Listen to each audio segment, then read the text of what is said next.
Golden Radio Hour.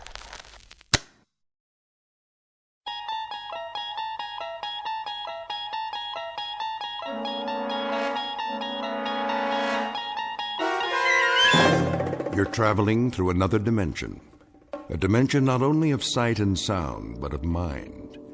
A journey into a wondrous land whose boundaries are those of imagination. Your next stop, the Twilight Zone.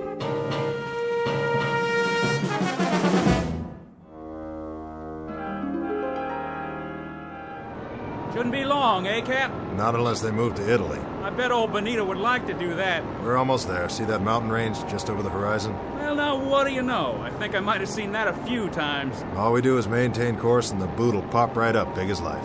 Sounds like you've done this before, Captain. You like Italian food, Blake? Me? Yeah, spaghetti's okay. No meatballs, though. They give me heartburn. Okay, no meatballs. Beautiful day like this, I thought we'd just bomb the supply dump and sit down and have us some lunch before we head back.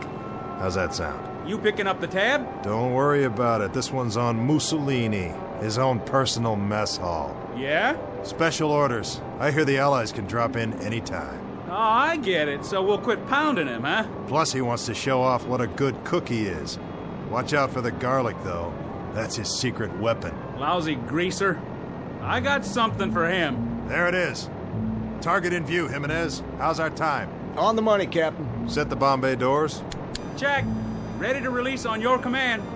Take her down 400 feet. Hope they don't have no big guns today. They don't. That's why we're gonna win this war. Another 200 feet. Let's drop these babies right down the smokestack. Yes, sir. Is that flak? I don't believe it. Give me some altitude. Looks like the jerks finally got some artillery. Pull up on the stick. I'm pulling. That was too close for comfort. Pull up, I said. Climbing, Captain. Higher. We're hit. Kransky, you okay? Waist gun good, Captain. Connors? Missed the tail by a mile. Fine. We took a hit on the starboard engine, sir. Looks like we're losing fuel. Then let's drop our payload and get out of here. Fast. Yes, sir. Mayday, Mayday. This is King 9 calling Firefly. King 9 calling Firefly. Come in, Firefly.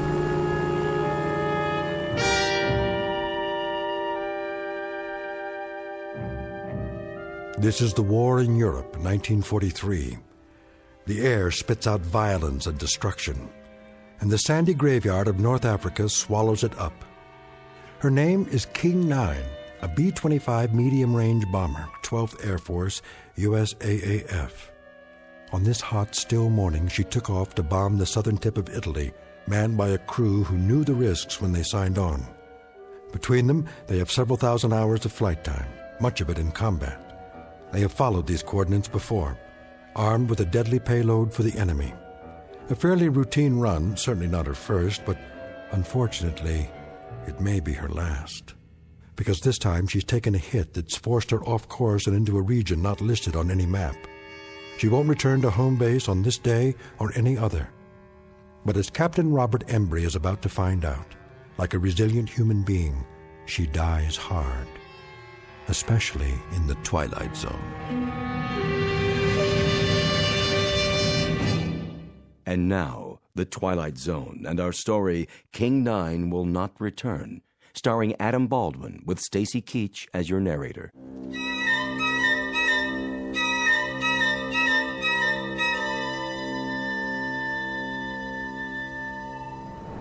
What's the damage, Blake? We took a hit on the wing tank, Captain. How bad? Needle's dropping fast. We're leaking fuel. How much? A lot. Jimenez, what's our position? 10 degrees off course, Captain. Airspeed's dropping. Losing altitude. How far from base? Too far. We'll never make it. We may have to ditch. Down there, oh, mamma mia. Take a look around. See anything? Nothing but sand, sand, and more sand. Looks like one great big beach and no ocean. Then get ready for some belly surfing. Landing gear? Leave it up. Won't do any good. The sand's too soft. Connors, Klein, all crew, strap it in. We're gonna attempt an emergency landing. Flaps down. Level her out! She won't hold. Pull up! Get over that dune! There goes the other engine. Hang on! She's holding. We're gonna belly in like a glider. Nice and easy. Piece of cake, Captain. Piece of cake. Watch it! Watch it! We're coming in too fast. I can do this! I promise you. Captain, look out!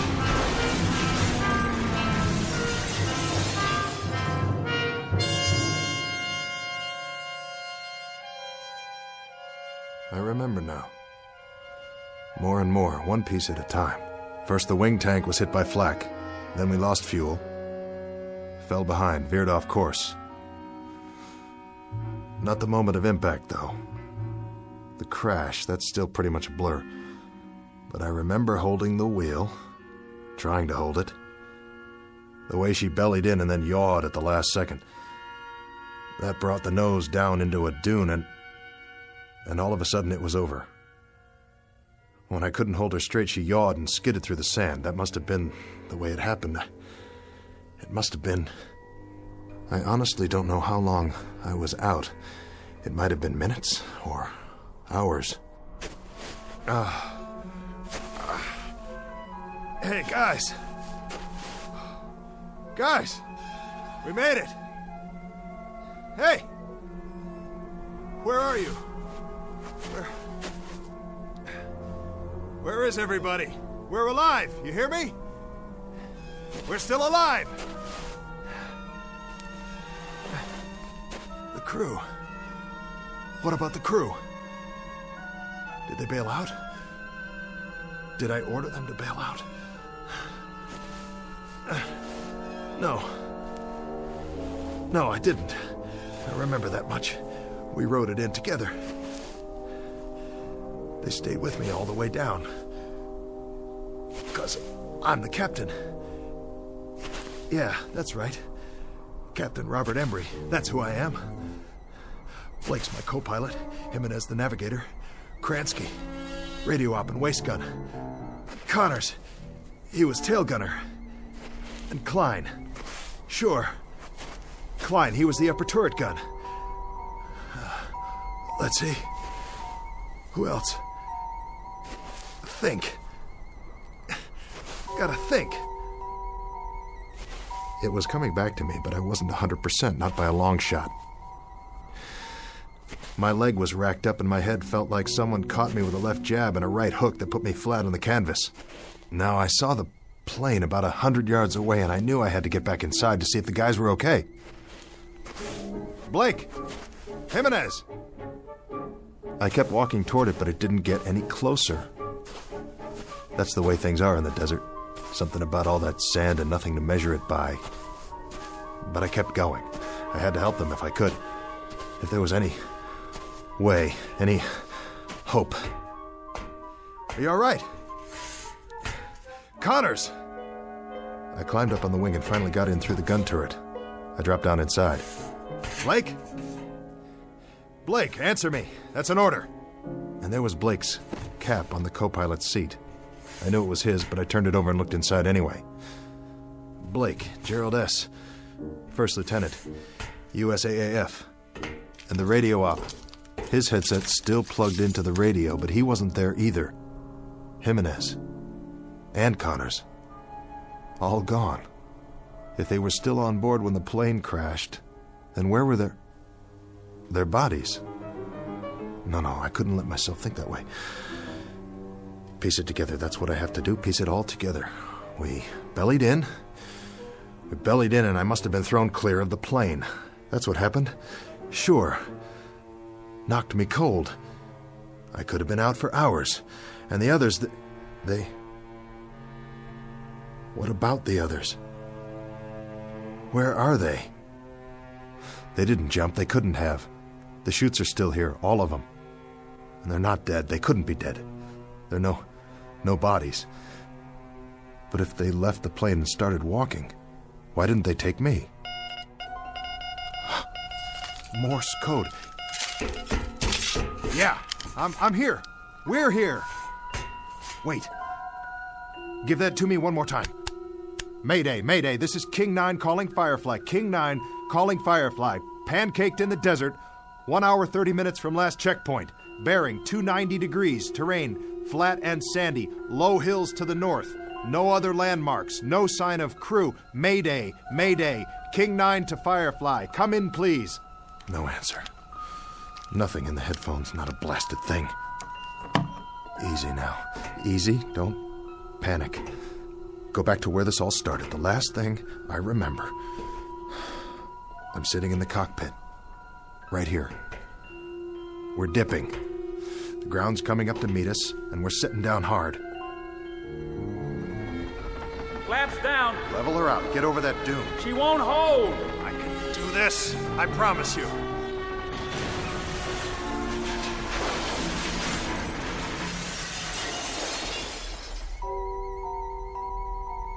The crew. The whole crew was in the plane, and now they're gone, all of them. And I'm here with a king-size headache. So what? I got off easy.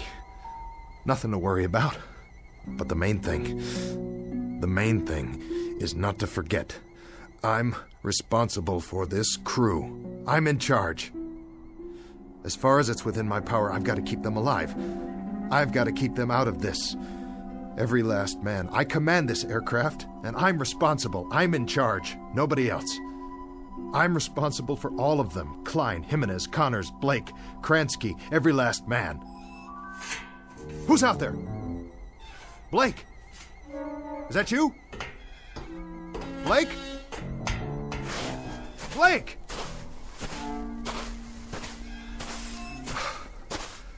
No. It's not you, is it? Just a piece of the tail assembly. Well then, where are you, Blake? Guess you wouldn't leave any footprints. Not for long in this wind. What in the... What is this? Klein, William F., Tech Sergeant, USAAF. Klein? Sergeant Klein, you incredibly stupid jerk. You dropped your canteen. You dumb Bronx cowboy, you idiot. You're gonna need water out here. Don't you know that? Don't you know anything?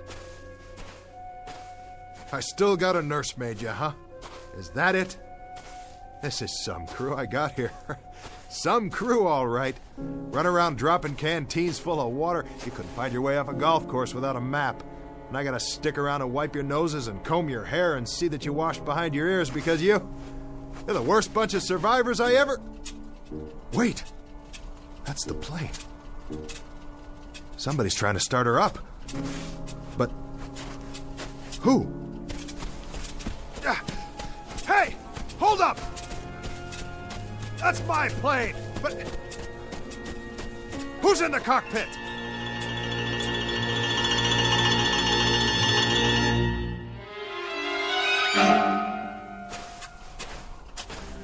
Who's in my plane? Is that you, Blake?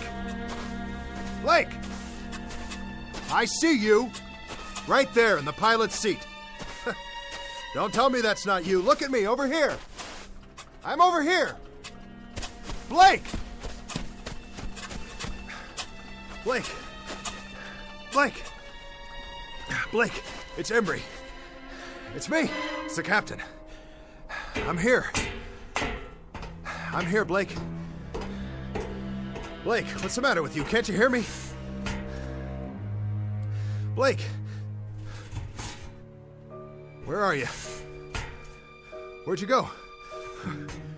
What's the gag, Blake? Hey, come on, fellas. If this is a gag, knock it off. It's not funny anymore. Strictly not funny at all. Why are you guys hiding from me? Don't you get it? I'm only trying to do my job.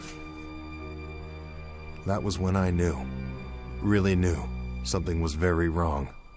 It was more than the flak and veering off course and the crash and not knowing where I was. Oh, I was in the desert, all right. But where exactly, and where was my crew? Huh? If someone was playing mind games with me, the question is, who? And for what reason? Because wherever I was now, I wasn't just in the middle of a desert in North Africa. If I was the only one there after all, then the mind games had to be going on in my own head, and not anybody else's. The big question was, why? The first thing I had to do was pull myself together and find out if I really was alone. And if I was, what the devil had happened to the others. I had to find out, don't you see? Whether I survived or not, I had to know.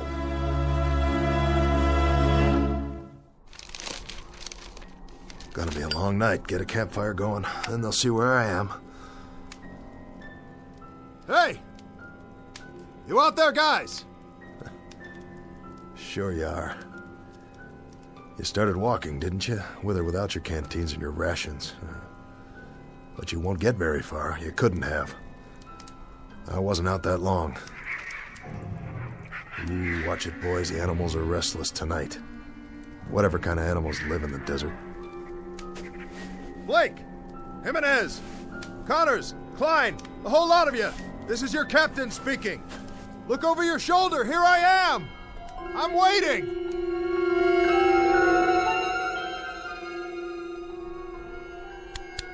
This is King 9. King 9 calling Firefly.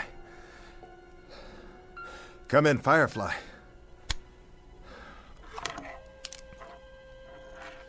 Let me tell you something, Firefly, if you're still out there. Now listen up. You better respond before the batteries run out, because I might not be here when you fly over. I might not even be here now. For all I know, I'm already dying out there. Lying in the sand with a fractured skull. This is all going on inside my brain-damaged head. For all I know, this whole thing is one big hallucination. Sure. Think about it. If I see something, or if I only think I see something, how can I tell the difference? How could I be sure? Could you? You ever have a nightmare, Firefly? Huh? Really bad nightmare? Well, you were scared, weren't you? Just the same as if it really happened. Sure you were. Yeah. Your eyes moved around and you were breathing fast and your heart was beating a mile a minute. So what's the difference? I mean, really, what's the answer? The only way you ever found out was when you woke up. This whole time, I could be sleeping, having a dream.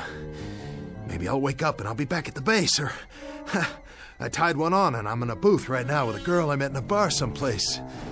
Oh, wouldn't that tear it? Wouldn't that really, truly tear it? When the medics get a hold of me, they'll never let loose. They'll put me in a straitjacket and send me on tour like a freak. If they ever let me out of the loony bin, that is. But for now, I think I'll just take that chair Jimenez was sitting in and carry it outside and keep the fire burning. Because that's the only thing I can do till wake up.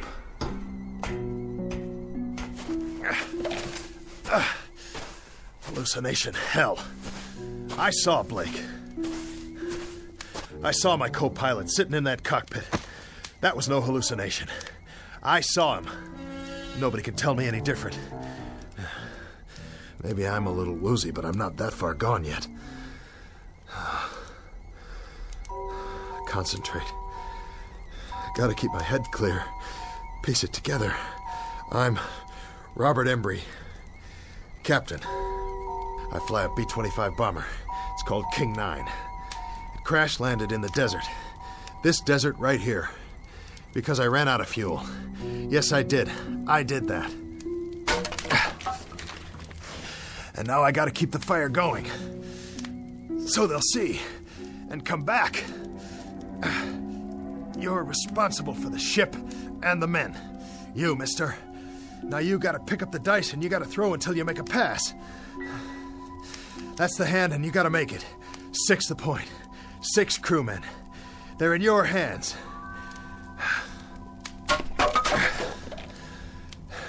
So what do you do first? You build the fire up. The chair will burn a long time soon as it catches. Here's some more newspaper from the base this morning. What's it say on the front page? Can't make it out. Picture of a plane.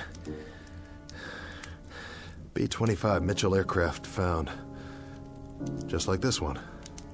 Whose plane is that? Another one went down. Well, at least they found it. Maybe they'll find this one too. Sure they will. Just gotta wait a while.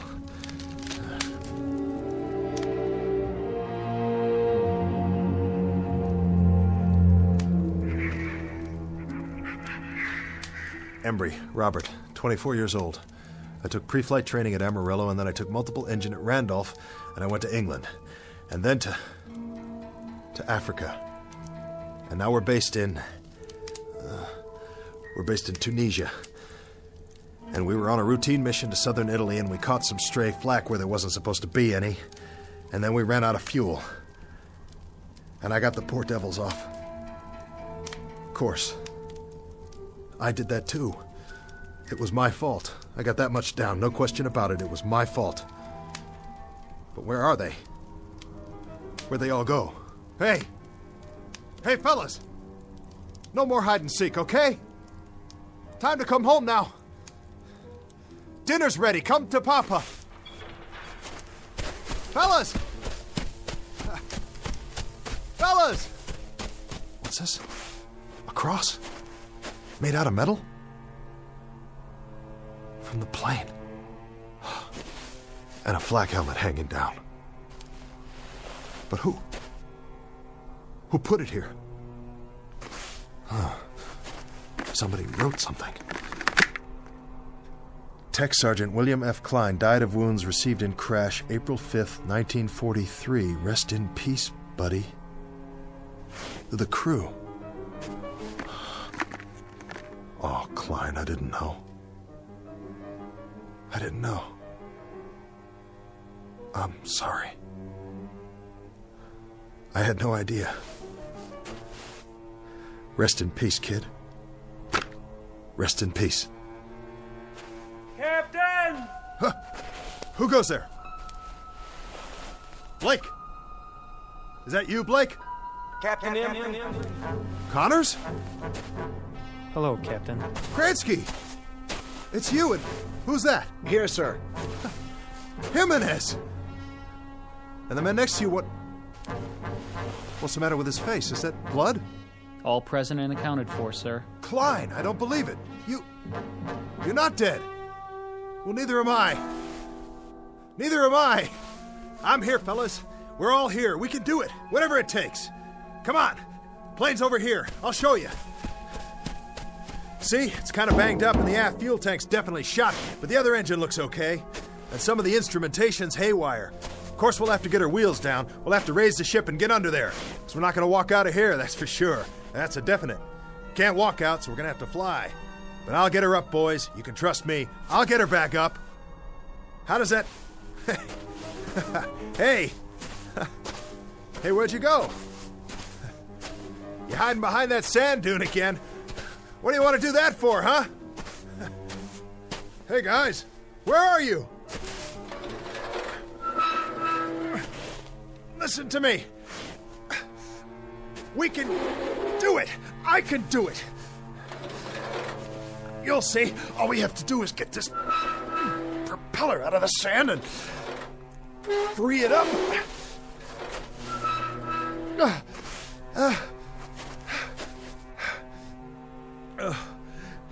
Hey, team. You can talk, you know. Talk to me. Yell at me if you want. Tell me off.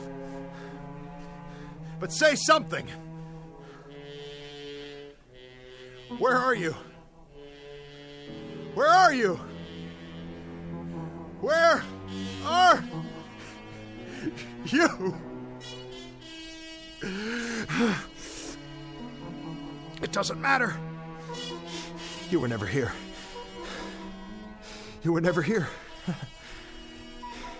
You're illusions. Mirages. That's all you are. You don't even exist. But there are no mirages at night. Only during the day, when the heat waves come off the sand. So either I'm dead, or out of my mind, or I'm off in limbo someplace. I'm unconscious, I'm sick, that's it. I'm cracked up in an army ward, or I'm down in the drink somewhere, drowning. Or I don't even exist any more than you do. There isn't a thing here, not a single thing that's real. Oh, God. Oh, God, you gotta tell me what's happening here. You gotta tell me. Please. You gotta give me a sign. What? What is that? Aircraft. I can see their lights. Yes! But they're They're moving too fast. I've never seen planes like that before. I've never even seen jets. I couldn't have, not yet. Jets. Jet aircraft. What do I know about jet aircraft? It's 1943. There's no such thing as jets yet, but I know about them. F-106s, F-105s, B-47s, B-52s, B-58s. I know all about them.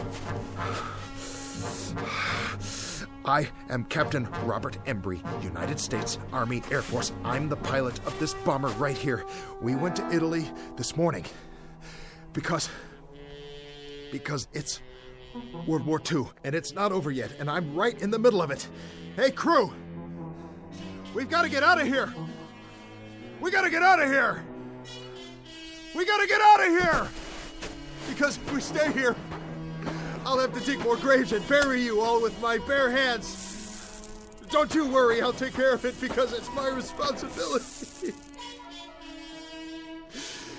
Yes. Yes. And I'll dig one more while I'm at it. One for your captain. One for me, too.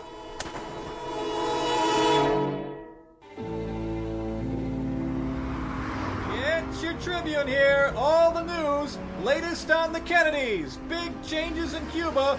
Mystery plane found in the desert. Read all about it. I'll take one. 10 cents. Get your latest news right here.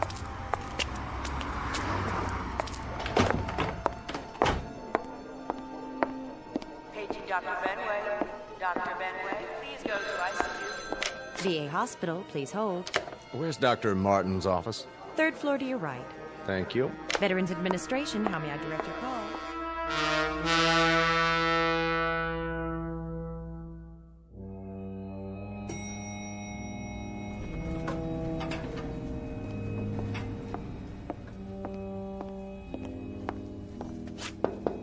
Come in.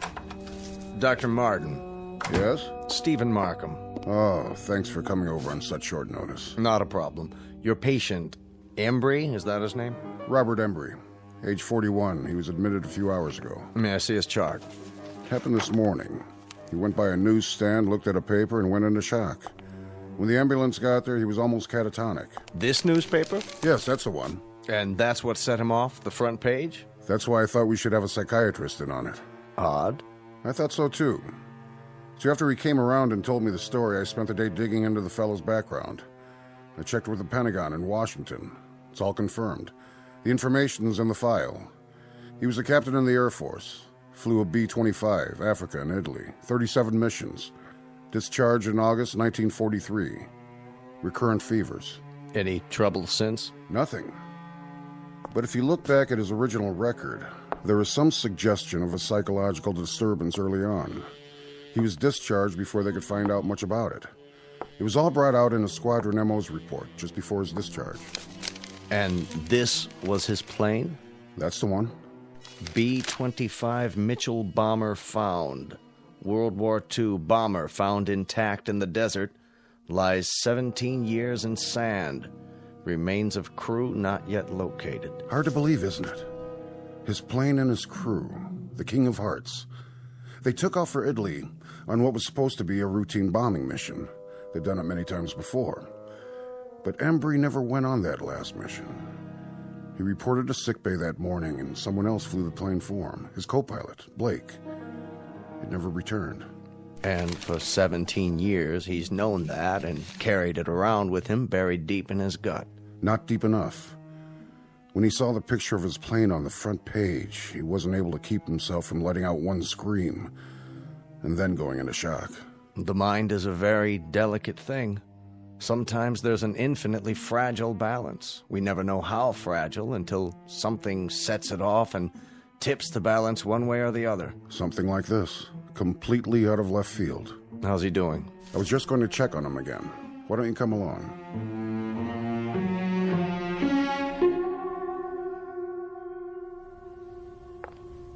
Oh, Doctor, I'm glad you're here. Did he get any rest? For an hour or so.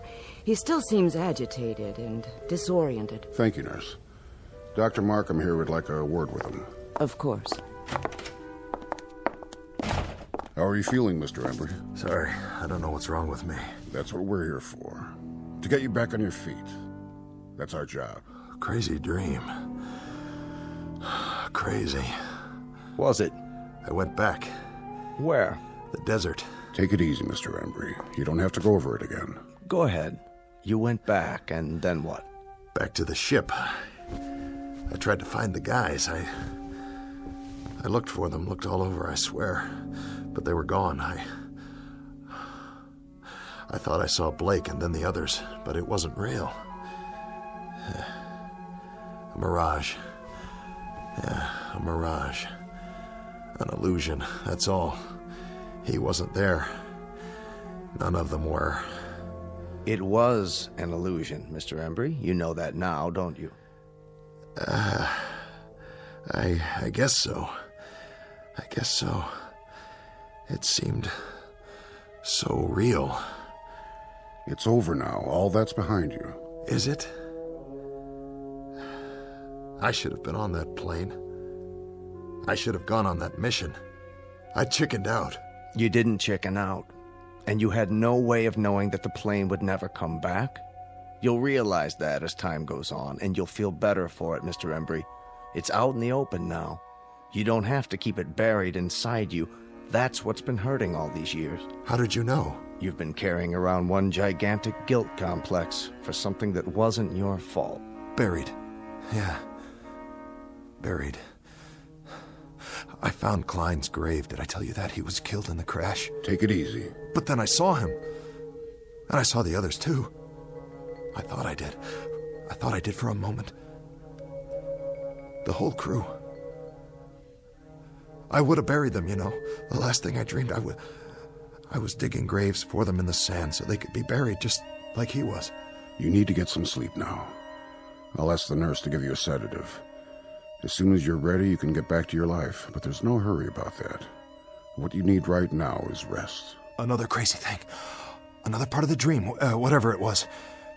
I was standing in the desert, and I asked for a sign. And I looked up, and there were these planes overhead in the night sky. They were moving fast, and they made streaks, and I could tell by the sound. They were jets. Isn't that wild? It was 1943 in the African desert, and up above me were jet planes. F-105s and 106s. Just as if I'd gone back there today. Did I? Did I go back? To the plane? Is that possible? Of course it is. In your mind. That's how you went back, Mr. Embry. In your mind. The greatest time machine of all. Go to sleep, Captain Embry. You're entitled. You're going to be all right. Thank you, Doctor.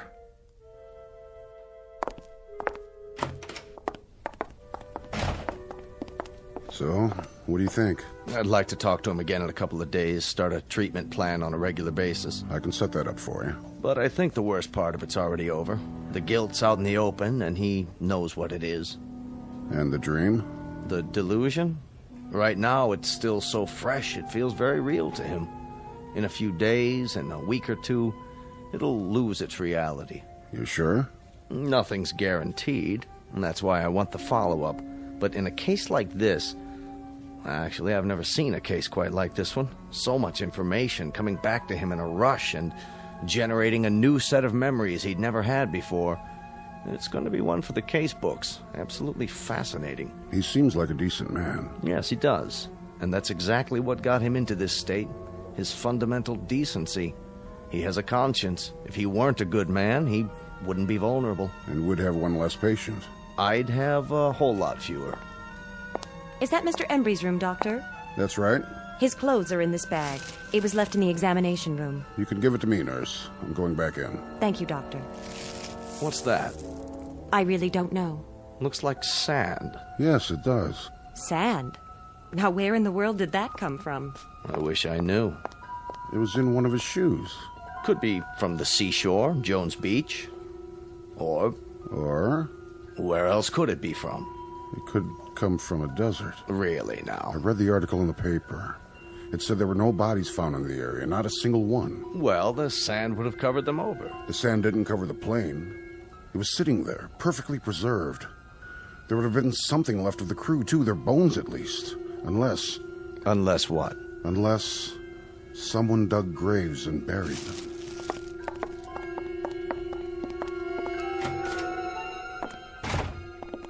Mr. Embry. Looks like he finally dozed off. Good. Good for him. I'll just leave his things. Shirt, trousers, jacket, and shoes. Complete with several ounces of white sand. Where do you suppose it's from? Maybe a fishing trip he took recently? Very recently. Or from a plane. From a B-25 called the King of Hearts. Wherever it's from. Rest easy, Mr. Embry. You've had a long journey back. Very long. Now you can rest. Meanwhile, I'll leave your shoes by the bed. You'll need them when you're back on your feet, which will be soon. Very soon indeed. Captain Embry. Godspeed.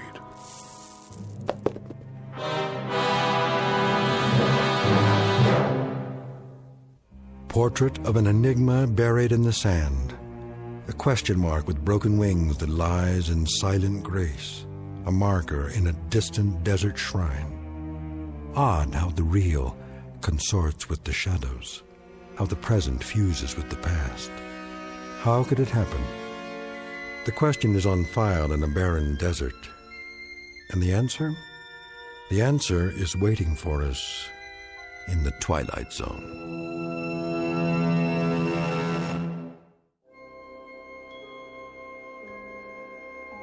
Hi, this is Carl Amari, producer of the Twilight Zone radio dramas. I'd like to take a moment to tell you about our official website at twilightzoneradio.com, where you'll get the latest news and information on these Twilight Zone radio dramas. Plus, at twilightzoneradio.com, you can digitally download 3 free episodes or any of our episodes for only $1.95 each. In this age of ever-changing technology, we've decided to make these episodes instantly available to you by making the Twilight Zone radio dramas a digital download-only series. This means that this series will no longer be offered on CD. The CD collections at our website are now being offered while supplies last at buy one, get one free. So be sure to get your favorites before they're sold out. Be sure to visit us often, and I'll see you in the zone.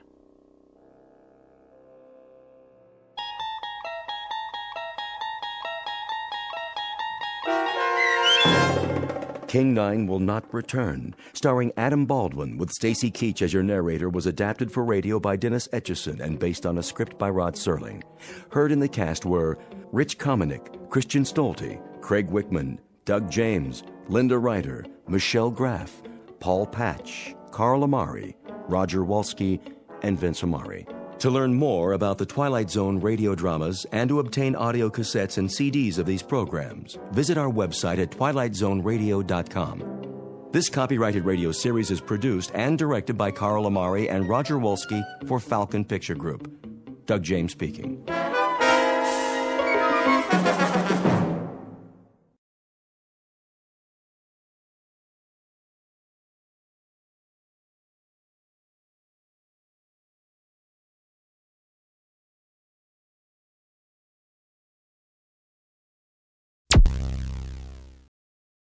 Thank you for listening. Please like and subscribe.